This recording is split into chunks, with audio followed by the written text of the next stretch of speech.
अस्सलाम वालेकुम, आप देख रहे हैं PA न्यूज HD और मैं हूं आपके होस्ट सादिया बतूल। शामिल करते हैं आज की अहम खबरें। शोबिज हलकों का सानिया समात पर गम और गुस्से का इजहार। पाकिस्तानी शोबिज शख्सियात ने दरियाए समात में मदद के मुंतजिर और बेबसी की तस्वीर बने एक ही खानदान के 18 अफराद के सैलाबी रेले में बह जाने के अंदोहनाक वाक़या गम और गुस्से का इजहार किया है। गुलकारा और अदाकारा हदीका कियानी ने लिखा कि इस सानिया पर गहरे दुख में मुब्तला हूँ और मुतासरा तमाम अफराद के लिए दिल से दुआगो हूँ।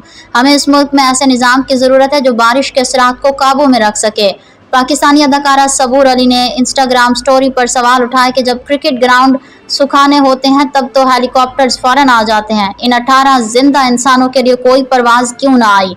अदाकारा माहिरा खान ने इस वाक़े पर गहरे दुख का इजहार करते हुए लिखा कि दिल टूट गया है, हम किस सिमत जा रहे हैं, ये सब कैसे हो सकता है और हम बस तमाशाही बने बैठे रहते हैं। उन्होंने ये सवाल भी उठाया कि ये कैसा निज़ाम है जिसमें इंसान मरते रहते हैं और मदद नहीं पहुँचती।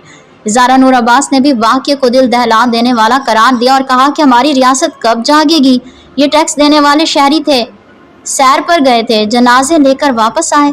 अदाकार नुमान एजाज ने भी अफसोस का इजहार करते हुए लिखा कि सहूलतें थीं मगर सिर्फ खासों के लिए, एक खानदान मदद को बुलाता रहा। न्यूज स्टूडियो से अब तक के लिए इतना ही। मजीद खबरों और अपडेट्स के लिए देखते रहिए PA न्यूज HD।